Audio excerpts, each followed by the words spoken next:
Okay, so section 12.6, let me just remind you, I mentioned this at the end of last lecture, but I want to say it again just to be perfectly clear. We're not going to do all of section 12.6 in this course. The long established pattern in this course is to do a little bit in 12.6, but it's one of the few topics in this course that's not part of the prerequisite trail of chapter 15. In other words, it's kind of an offshoot. It can be excised without costing us, the ability to get to the stuff that we really, really, really need to get to, which kind of is chapter 15. So, it's a really interesting subject. There's some really cool proofs in here. Really interesting natural geometric questions. Relate a lot to physics in some nice ways. And we just don't have time to give it a thorough treatment. So what I'm going to do is I'm going to explain kind of the geometric concepts. I'm going to hit some formulaic highlights and tell you, sort of roughly, what you need to know, as it were. And then we're going to move on. This is not representative of the rest of the course. I get a creepy feeling every time I do something like this. This is not what a math class should be, right? This is a sort of a compromise in this one section, really, where, we're just, it's better than skipping it entirely, which is the only other option, realistically. So anyway, here we go. So suppose you have a curve in R2. Like this. What we're going to try to do is get our hands on the idea to quantify a certain geometric feature of this curve, which is curvature. Right? Now, if you think about it, it's not immediately clear how to quantify that idea, and yet it's something that we all have some intuition about. So, for example, if I were to look at a curve like something like that, and if I were to say, look, at this point, there's not a lot of curvature, and yet at that point, there's a lot of curvature. You know what I mean, in some sense, right? And it's an easy case to be persuasive about, but we want to be able to quantify that. So here's a way to do this. This is the standard way to approach this for, curves in R2. Sufficiently nice and regular curves in R2. We don't want to deal with anomalous issues. Don't have time. So here's the idea. At any point along the curve, such as that point right there, you can talk about the velocity vector. Right? We already know the velocity vector is a tangent vector to the curve. I can also talk about the horizontal. That's easy, right? And as a result, I can then talk about this angle that I'm going to call phi. No particular reason. And now, here's another thing I can talk about at that point. I can talk about how far, have I moved from the starting point of the curve. And by the way, it doesn't have to be the starting point. It could be any point along the curve. Okay. So now with these two things, phi and s, identified, I can make a reasonably geometrically plausible case for kind of something that you could believe should reasonably be called curvature. And here's the idea. D phi ds. As I move along this curve, per unit distance traveled along the curve, how much does the direction that the curve is going change? Right? And high curvature, the direction changes a lot per unit distance that you move along the curve. Low curvature, the direction that the curve is going doesn't change very much as you move along the curve. So I think this is extremely plausible. Now, again, this is a definition. You can't prove definitions. They're choices. I think this is a reasonable choice. Okay. So that being said, how do you actually compute this thing? Oh, by the way, we use the lowercase Greek letter kappa to represent this curvature that we're describing here. Also notice we take the absolute value in the same sense that distance is an intrinsically positive concept. We would like for curvature as well to be an intrinsically positive. If the thing's curving the other direction, it's still curving, right? And what would negative curvature mean? That's not what we're looking for. So we take the absolute value with that in mind. So again, definition, choice. Not something we can prove. Okay, now, how do you compute this? There's some other objects of interest. given that velocity vector, you can talk about the unit vector in that direction. There's that old construction we talked about several lectures back. Taking a vector and divide it by its own magnitude gives a unit vector pointing in that direction. That ends up being a useful object of study. Bunch of calculations that you can do. We're going to skip that. Again, it gives me a creepy feeling, but in this course we skip it, and you're not responsible for it. We're going to go right down to the punchline, and that is if you have parameterized your curve, in other words, if x and y are functions of t, right, then this formula, it turns out, computes the curvature. So make sure to know that formula. You don't have to know why it works. You need to know that it works. Okay. Alrighty. Yeah. V being the... So V, recall, is the magnitude of the velocity vector. Was one of the last things we talked about last time. It's just a kind of a little shorthand notation. Yeah, right. So it's speed. Okay. All right. Now, with this formula set down, here's a couple of exercises. Now, this is just kind of, to make sure that you are functionally competent in using this formula. Two little quick exercises. Show that if you have a circle of radius r, capital R, the curvature is 1 over r. Now I want y'all to do this for yourselves. Something you can totally do. Circle of radius capital R, parameterize it. Right? How would you write down x as a function of t, y as a function of t? Take that parameterization, plug it into that formula, and show that what the formula spits out is in fact 1 over r. It's a plug and chug problem once you parameterize that circle. Okay, it's a nice exercise. Here's another one.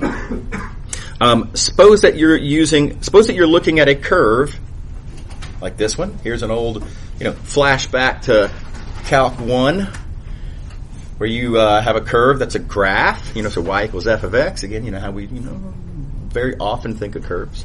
Notice that graph, this algebra here, is not a parameterization. That's a different sort of algebraic construction, right? It's an equation, not a parameterization. It's a point tester, not a point generator. You cannot just take this and somehow just plug it into there. That's not what that formula takes in. This formula here requires a parameterization. That's not a parameterization. Okay, so the way you're going to proceed with this exercise is show that this actually is a parameterization of that curve. Right? Now let me remind you, when you have a parameterization, that's x,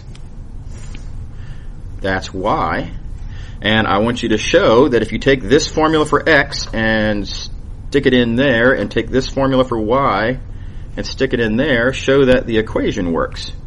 Right? Thus, every point generated by this parameterization is on that graph curve. Okay? So that's something for you to check, right? And having done so, now you have a parameterization that you totally can plug right into that formula, plug and chug, all right? And out comes, or so goes the exercise, out comes this formula. So that's a good thing to do.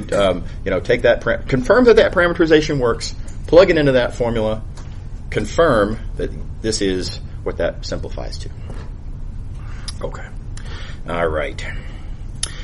Here are some other things that you can confirm if you look at this. And by the way, the more detailed calculations are not responsible. If you look at that unit tangent vector, the derivative of that unit tangent vector with respect to distance traveled ends up being the curvature. This is not immediately obvious. It is a calculation that has to be done. You're not responsible for it. Let me give you a quick plausibility argument, though. Let's go back to the definition of curvature. Our definition of curvature is how fast does the direction change per unit distance. This object down here that we're interested in is the rate of change of, kind of the direction, expressed as a vector instead of an angle, but rate of change of direction per unit distance. It's kind of not terribly morally that different. Right? So it's not crazy that this, in fact, does work out. Nevertheless, it does, and it's not obvious. There is a calculation. You're not responsible for it. Okay, alternative definition, though. Right? And it computes and gives you the same thing. It's just as good as a definition of curvature. Okay. All right. Harder to work with. Okay. Other neat fact. This vector whose magnitude gives you curvature has another interesting property. It's always perpendicular to the curve. How about that? That's weird. That's an eyebrow raiser. This thing here, it's always perpendicular to the direction you're going. Weird. Okay. All right. Okay. You should know these two facts also. Okay. So, new question. Let's look at a curve in R3. Here you go. There's a curve. Note I'm in R3. You can see that by virtue of the 3 axes right here. Right? Curve in R3. How would I define curvature? Let's cheat off our previous work. You might think, hey, let's define it as a rate of change of some angle. Right? I mean, if it worked in R2, why wouldn't it work in R3? Let's define curvature as a rate of change of an angle. Okay, well, here's the problem. In this three-dimensional context, what angle? Right? If the curve is going that way, right? So it's got some angle off of the axes in sort of the horizontal direction, but it's also got some angle off of the horizontal itself. It's to some extent up or down, in addition to being some extent left or right. So there's 2 angles. So which one, or is it some combination of them, and quickly you're going to abandon this as being reasonably geometrically plausible? Right? So we just can't define curvature as a rate of change of an angle, but we can go back and say, this alternative definition of curvature, magnitude of dTds, t is defined in a perfectly plausibly same way. Take your vector, your velocity vector, look at the unit vector pointing in the same direction. I can totally define t. I can totally define distance traveled along the curve. And it's perfectly plausible then to say, just like in 2 dimensions, let's define curvature to be the magnitude of dTds. So that's the definition that we go with in 3 dimensions. It can be showed, and you are not responsible for it, that just like in 2 dimensions, dTds is perpendicular to t, and therefore perpendicular to the curve. Okay. So here's a kind of a summary then of what we have. Given a curve, at any given point, we have a velocity vector and therefore a unit vector t pointing in the direction the curve is going. We also have dTds. If you think about it, dTds is saying the direction t, in what direction is that changing?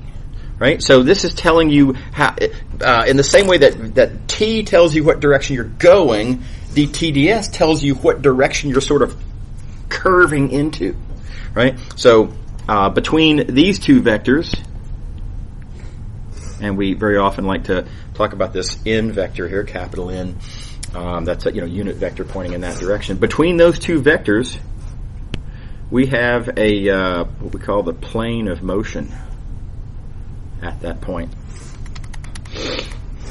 So at that particular point, the direction of the curve and what you might call the curvature of the curve are all in that plane.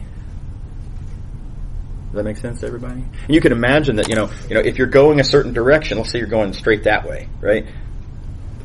You could be going that way and curving sort of horizontally at that moment, in which case your plane of motion is a flat horizontal plane. Or you could be going that direction and curving vertically, in which case your plane of motion is a vertical plane. Or worse, it could be some weird combination where you're going that way, but you're kind of curving at some up and to the left kind of angle, then your plane of motion is like this. Okay. All right. So these 2 vectors, N and T, are we call an orthogonal framework that are a great way, as it turns out, of getting your hands on this plane of motion. They're always perpendicular, they're always unit vectors, and therefore they're always a convenient kind of language in which to talk about that plane. Okay. All right. So let's talk about acceleration then. Now again, we have this curve. We have this plane of motion that describes, locally anyway, sort of everything that has to do with how that curve is moving at that point. Right? The acceleration is going to be in that plane, parallel to that plane. Right? So the thing about it is there's different kinds of acceleration. Remember, acceleration is the rate of change of the velocity vector. It's not the rate of change of the speed. Right? It's the rate of change of the velocity vector. So to some degree, the acceleration is in the direction you're actually going, and plausibly, I think it's reasonable to say that, the extent to here, let me do this as a scalar, actually. To some extent, you're accelerating in the direction that you're going, and you can see how that would change your speed. Right? If your velocity is changing in the direction of your velocity, right? You're speeding up. But also, to some extent, your acceleration might be in the direction that's perpendicular to the direction you're going. That's just telling you, in some sense, how you're turning. So there's these two different components of acceleration. The latter is the normal component of acceleration. The former is the tangential component of acceleration. And they're both interesting in their different ways. The idea being that between the two of them, you get a complete understanding of the acceleration vector. Now, why do we care about this? This is a little mathematical trick move. Acceleration is actually easy to compute, right? And so because acceleration is easy to compute, and because of a bunch of detailed calculations that we don't have time to go into, the ease of computing A turns out to allow you to compute both of these components without too much trouble. And so there's these formulas here. The tangential component of acceleration is computed by that formula. Note, it's an easy calculation that comes from understanding acceleration and the velocity. Okay. Likewise, the normal component of acceleration. Easy little formula, plug and chug, right? Again, notice it comes straight out of being able to compute acceleration. Right? Plug and chug. Okay. And the reason we care about those, it turns out, and again, lots of details that we just don't have time to go into. The normal component of acceleration, it turns out, again, we're skipping over lots and lots of argument here, but the normal component of acceleration closely relates to curvature. Again, not the craziest thing in the world. Normal component of acceleration is telling you how your direction is changing. And how your direction is changing plausibly connects to how it's curving. So no terribly big surprise that curvature can be computed by that formula, which, by the way, therefore is that formula. So there is a formula for curvature in 3 dimensions on a parametrized curve, v cross a divided by speed cubed. It's very pluggy-chuggy. Make sure to know all 3 of these formulas. Well, really all of these formulas on this page, yeah. Okay, so now see how I skipped a bunch of stuff there? And I pulled a bunch of rabbits out of hats in this discussion, and we just don't have time. The very first time I taught this course, let me just tell a joke on myself, I didn't know that the course had this precedent of not spending tremendous time on this section. And so I proved every one of these formulas. I gave the whole discussion, and it's a really cool discussion. I enjoyed that presentation, but it took me about 2.5 lectures to do it all. And it's just not worth the time in terms of how much impact it has on Math 212 specifically. Okay. All right, so regret. Okay, so moving along. By the way, past this point in section 12.6, there's a bunch of discussion about planetary motion and Kepler's laws. None of that is fair game for Math 212. You're very welcome and encouraged to just ignore all the discussion of planetary motion and Kepler's laws. It's not part of Math 212.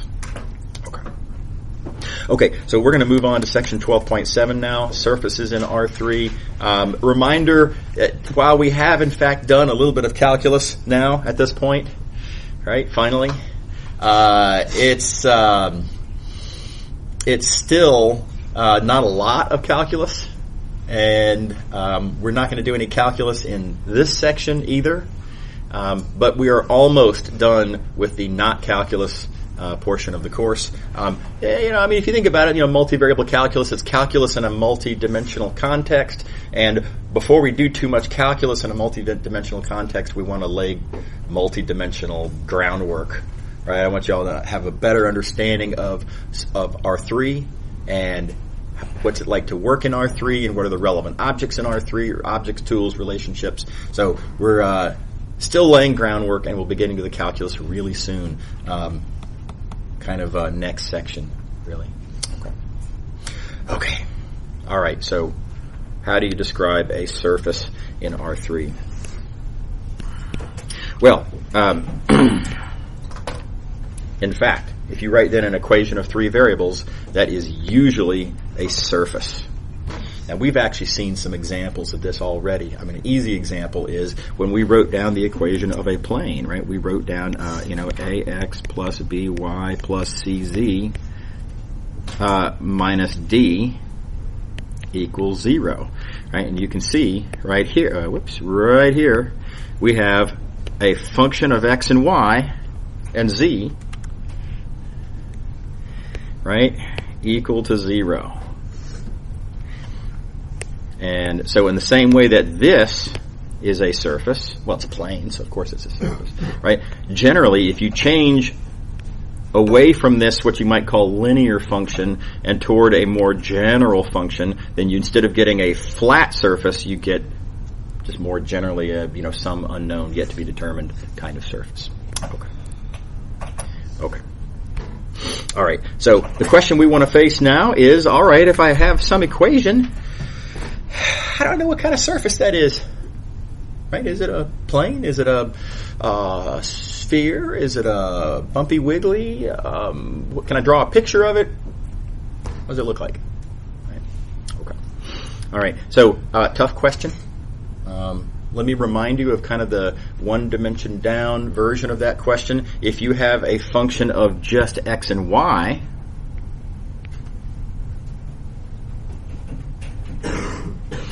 equal to 0, how do you decide what that equation looks like? Well, you would expect to be a curve in R2. How do you decide? Well, it's not like we have some, algorithmic hopper that we can toss the equation into and turn the crank 3 times and out comes the curve, right? We just have a certain amount of experience dealing with equations of two variables, and I've seen before that this kind of equation is a parabola, or this kind of equation is a hyperbola, etc. Right? We have certain tools for how to calculus of the equation tells us certain things about the geometry of the curve. But what we have is a limited set of tools that helps us narrow it down. And then we have to use experience to actually get to our actual answer. Right? We don't have a snap method. Does that make sense to everybody? It's just kind of flashback to Algebra 2. So it's going to be the same here in this context. I'm going to show you some tools that you can use to help you answer these kinds of questions. But every question is going to be a little bit different. And you need to just have a certain amount of experience with certain specific kinds of equations, and know how to look for certain key features that will tell you certain specific things. And again, it will boil down to it's different in every question. Okay. All right, so here's the first tool. Let's look at this thing called a cross-section. The book calls it a trace, and that's fine. To me, the word cross-section is more geometrically relatable, so I call them cross-sections, but trace is fine. Okay, let's suppose we're interested in that equation. By the way, notice that even though technically this isn't something equals 0, at any point when you have an equation, you can take all the stuff that's on the right, throw it over to the left-hand side with a minus, and now you have stuff equals 0. Right? So in some sense, every equation of 3 variables is morally equivalent to something like that. Right? Okay. All right, so take this equation. What's that going to look like? And as of starting on the question, we have no idea what that equation looks like. So I'm going to draw some sort of a... got the slide. Okay. All right. Now, the idea of a cross-section is to say, okay, well, let's instead then look at this other equation. Here's another equation, carefully chosen. Z equals C. Now, that one we do understand very well. That's the equation of a plane. Specifically, it's a horizontal plane. Like this. Right? And now I'm going to ask a sort of related natural follow-up question, which is, all right, what if I consider sort of both of these equations? Not just points that satisfy the top one, not just points that satisfy the bottom one, but what about the points that satisfy both equations? Well, if you think about it, if it satisfies both equations, that means we're talking about points that are on both surfaces.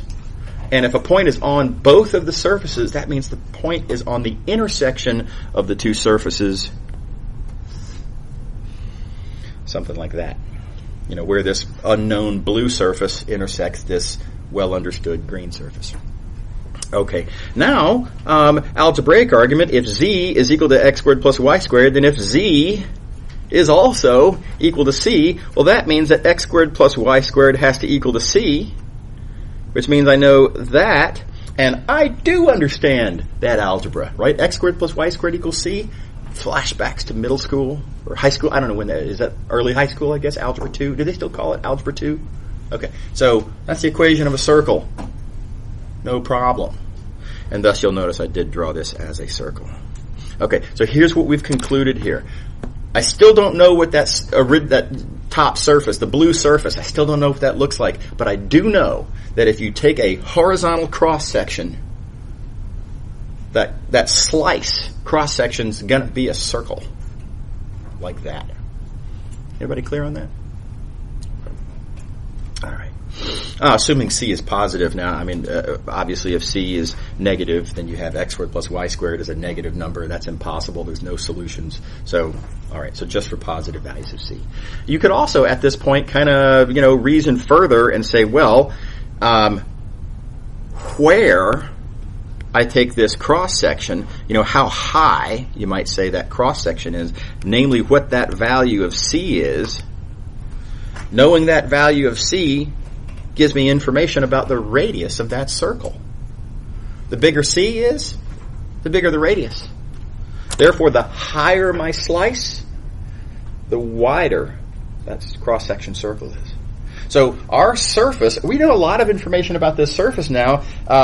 Cross-sections, horizontal cross-sections are as you go up, those cross-sections kind of get bigger and bigger. And that's a tremendous amount of information. Okay. All right. So there's a bunch of different versions of this kind of an argument. Here's a different one. Let's suppose, again, same unknown surface. Let's take a different kind of cross-section. Now we're going to let y equal to c, not z, y equal to c. When you let y equal to c, those are still planes, but those are now no longer horizontal planes. Those are now vertical planes perpendicular to the y-axis. Right now, you take the appropriate time to think through how is it that you know that y equals c is a vertical plane perpendicular to the y-axis. Two different points of view. You could think about this from a section 12.4 point of view. What's the normal vector? 0, 1, 0. The normal vector therefore points this way. If you want to take that point of view, that's fine. You could also just think about it from a sort of a 12.1 point of view, which is the collection of points that all have a fixed given y coordinate. Right? It's going to be a plane perpendicular to the y-axis. All right. So now, but again, algebraically, we can combine these two equations by taking y equals c and plugging it into there, and what we get is that algebra, x squared plus some constant equals z. Now again, I refer you back to high school algebra. What does that look like? Z is equal to x squared plus something, a constant. That's parabola, right? So we get a bunch of parabolas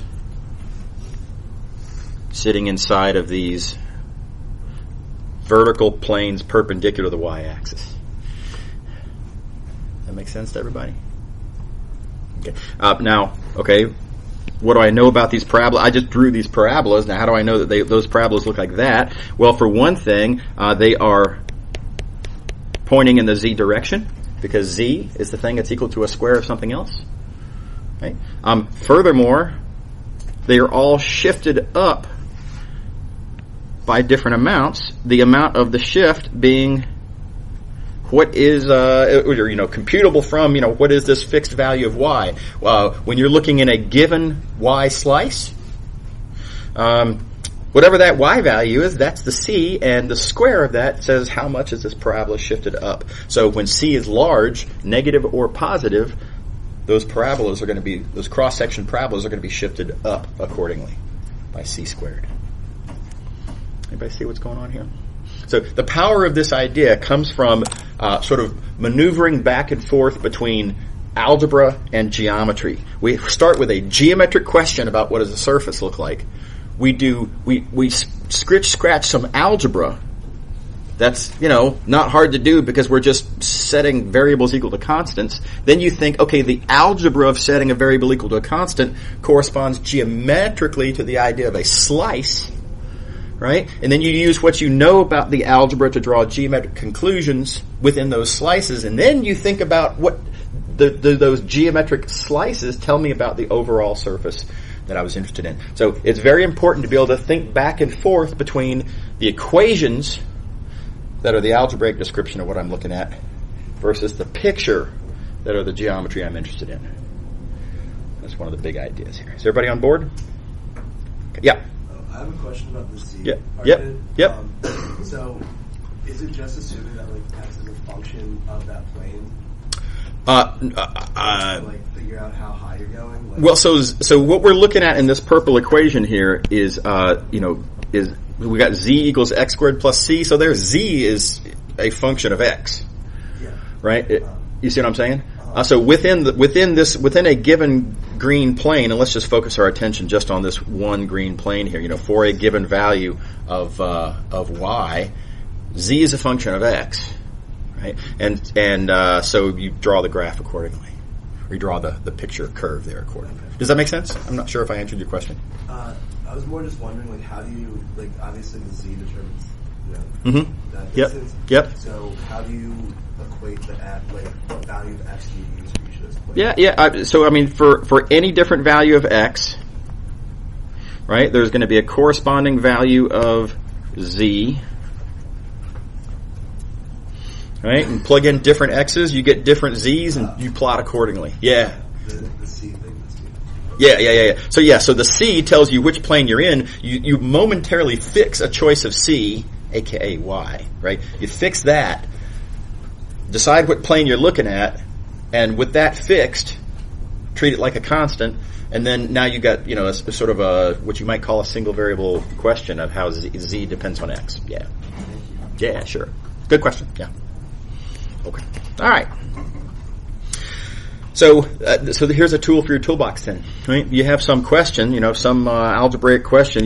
What is the solution set to this equation look like? It's an equation of 3 variables. Take cross sections. Well, that's a geometric way to say it. Note that every time you take a cross section, that geometric concept of taking a cross section corresponds to the algebraic introduction of an extra equation, and then the fact that this becomes easier helps make the geometry easier. Okay, all right, enough of that. Okay. I do want to point out, though, that there is something disappointing about this whole discussion, and that is we never really get a perfect picture. I mean, you might still be thinking, you should still be thinking to yourself, I am still not 100% clear on what this surface looks like. Right? I mean, you could kind of sort of piece it together in a way, but we've turned a difficult algebra problem into a non-trivial geometry problem of how do these various curves in different planes offset by different amounts, how do they all fit together to make a surface? And by the way, give it a try. These pictures are actually pretty hard to draw. Right? I mean, you got to be some careful thinking about how to draw this picture well. Right? Notice, among other things, you've got to be able to draw these planes perpendicular to the y-axis reasonably well. There's a lot to think through on that. Right? So we're nevertheless, this is a tool. This is better than nothing, but it's not a question crusher. It's just a tool for your toolbox. Everybody on board? All right, now let me show you another tool. I really like this next tool a lot. This is not discussed in the book very much, really, and certainly not as much as I think it deserves. This is a sometimes useless, sometimes awesome tool. So here's the condition. Suppose if, that's huge, if, sometimes this just isn't true at all, but if it should be the case that the variables x and y appear only in these two forms, if x and y appear in the equation only as part of x squared plus y squared, or perhaps square root of x squared plus y squared, then I'm going to make the assertion that the resulting surface is rotationally symmetric around the z-axis. Now, here, I'm going to justify why that is, but for the moment, let me tell you why that's awesome. It is easy to look at an equation and see if, in fact, x and y appear only in that special form. Just look at it. It'll usually leap off the page at you that, yeah, hey, check it out, x and y appear only in that special form. And for that very small little price that you pay of having to notice that one little easily noticed thing, you get this hugely, tremendously strong statement about the geometry. It's rotationally symmetric around an axis, which is a huge amount of geometric information. So I'm a big fan of this idea. I thought I saw a hand somewhere. Was it? No? Yes. I was just wondering, does the thing shifts down the z-axis either way? Oh yeah, all I'm saying when I say rotationally symmetric around the z-axis is that this surface, whatever it is, if you rotate around the z-axis, nothing happens. So yeah, I'm making no comment as to what the shape is. It could be shaped like a vase. It could be shaped like a bowl. It could be shaped like a football. Right? No comment on the rest of the details. I'm just saying this is still a pretty useful piece of information, and I'll show you how to capitalize on this in a moment. But first, let's justify why this is true. Here's kind of a picture example. Let's suppose you have some equation and you have a point that satisfies the equation. Now keep in mind, equations are point testers, so if a point satisfies the equation, that means the point is on our surface. So we've got a point on our surface. So now, I propose, what would happen if I took that point, looked at kind of a radius arm coming off the z-axis, and then I just rotate around the z-axis like it's on a hinge. I just rotate that around, and by way of that rotation, suppose I get to a different point there. Now that's a different point. That's not the same point. It's got a very visibly, obviously different x coordinate. It's got a visibly, obviously different y coordinate. So, new question, is that point on our surface? Well, here's the thing. The fact that x and y are different kind of doesn't matter. All that really matters is the fact that x squared plus y squared is the same.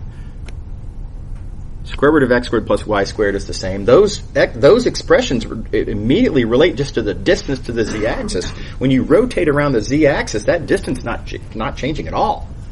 So, because of that rotation, and by virtue of the fact that the blue point satisfies the equation, this green point that has the same values of these expressions is going to be the exact same arithmetic. And I don't even need to know what the equation is. Simply knowing that the x's and y's only appear in this special form means that it's going to end up being the same algebra, and same means still works, or still doesn't work, either way. Yes?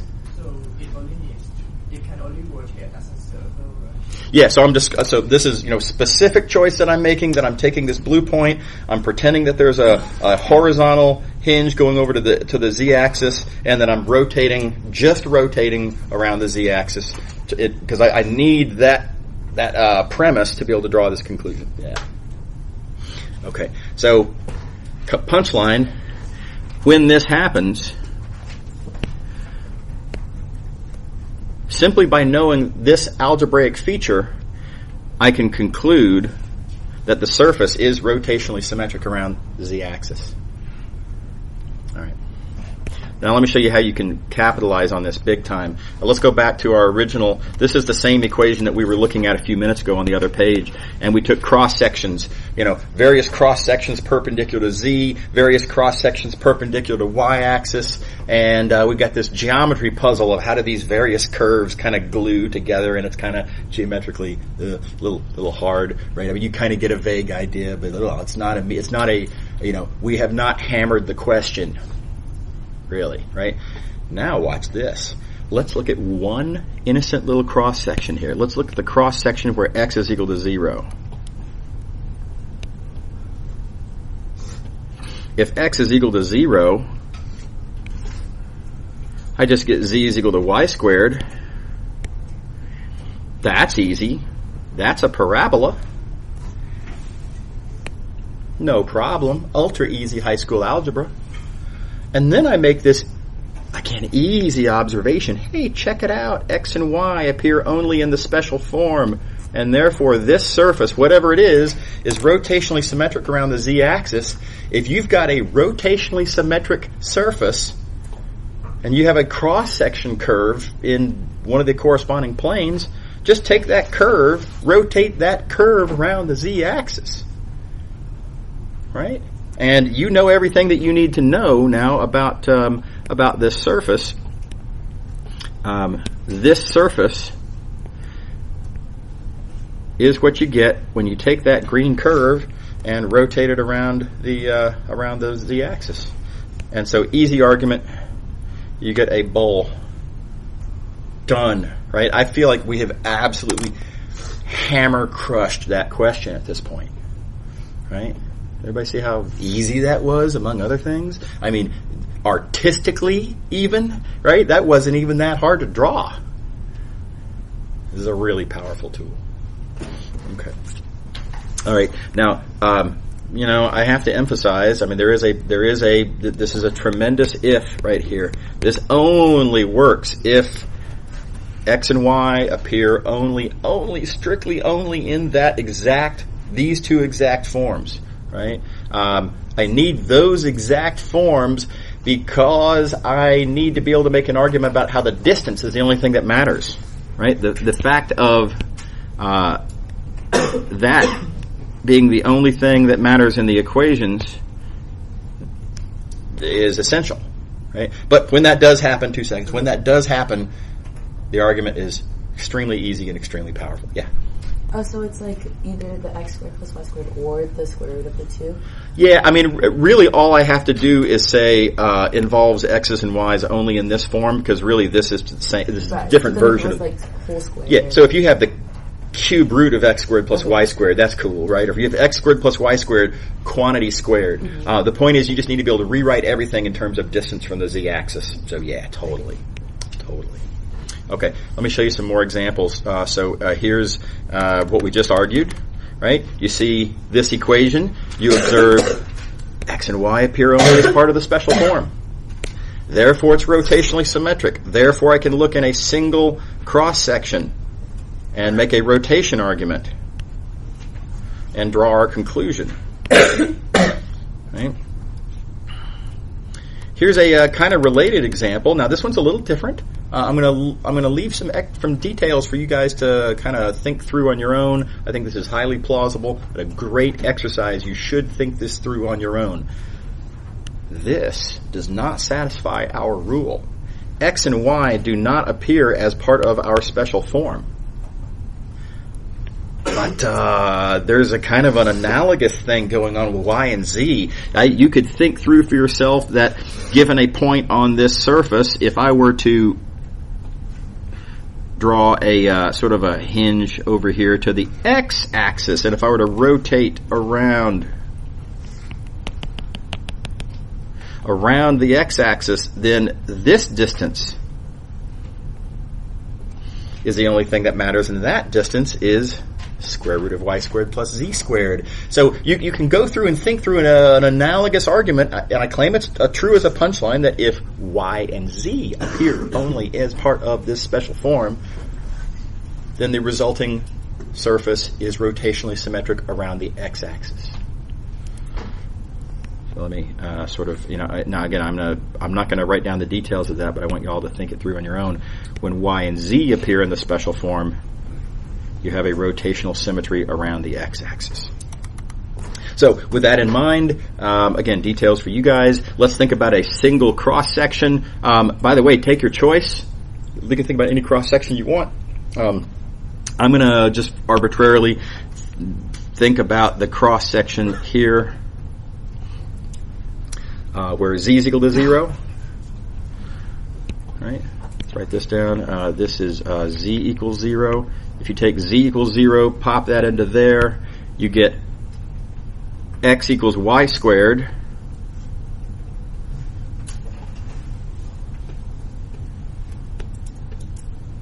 Which is a parabola like that. Now again, flashbacks to Algebra 2. Make sure you're really good at your Algebra 2.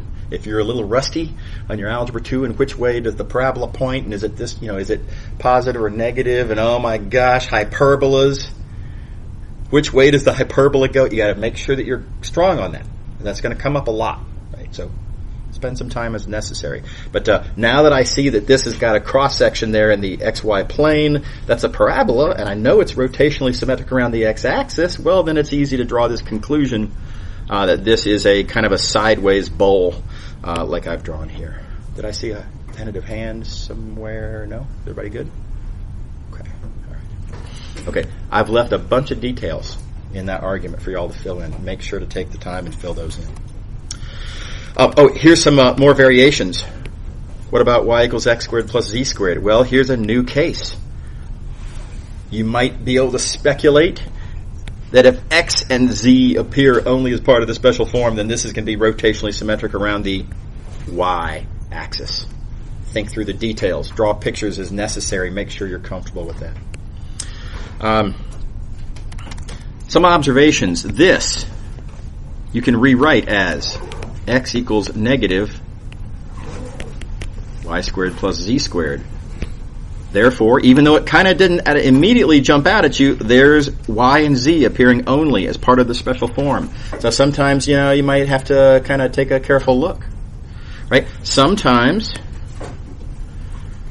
it's easy to see x and y appearing only in the special form. But then, when you look in the appropriate cross-section, here I'm setting y equal to 0.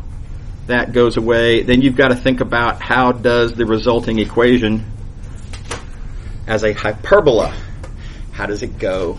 And again, make sure you're good with your old Algebra 2. It can be confusing. Wait, does the hyperbola go like this, right? Or does it go like this? Right? You know what I mean? Make sure to get it straight. In this case, notice that hyperbola, knowing that it's rotationally symmetric around the z-axis, gives us this kind of a surface. several other variations of this. Now this one again, this is kind of a combination problem. Notice that here it doesn't look like the desired form is present, but be careful. Always be on the lookout. You can rewrite this as x squared, minus y squared plus z squared is equal to 1. There's y and z appearing as part of the special form. Rotational symmetry argument. Cross-section. Appropriate choice of cross-section. Hyperbola. Which way does the hyperbola go? Blah, blah, blah. And look, notice that, this hyperbola rotating around this axis gives you a different kind of a shape. Right? So anyway, there's a bunch of different versions, and you just got to be kind of heads up about this. In this case, we have something called this is called a hyperboloid, by the way, because it's a rotation of a hyperbola. This is called a hyperboloid of two sheets, because there's kind of this piece over here and that piece over there. Notice this thing here, also a rotation of a hyperbola. But it's fundamentally different shape because there's just kind of the one piece, right? I mean, it's all kind of one thing. Thus, hyperboloid of one sheet. Make sure to be clear about how to tell the difference between those. Last example, super quick, ultra quick. Notice here that bad news. This is not a tricky, hidden rotational symmetry. There is no rotational symmetry here. It's like, so close with the x and the y, and you're thinking, oh gosh, but that minus sign, it's the only, it's so close. There is no such, this is a, not a horseshoes and hand grenades situation.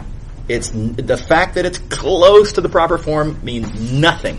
This is not rotationally symmetric at all. And if you make a rotational symmetry argument in this case, you're heading in the completely wrong direction, and it's just not worth anything. So do be careful with this argument. Okay, got to call it quits here. See y'all later. Have a great weekend.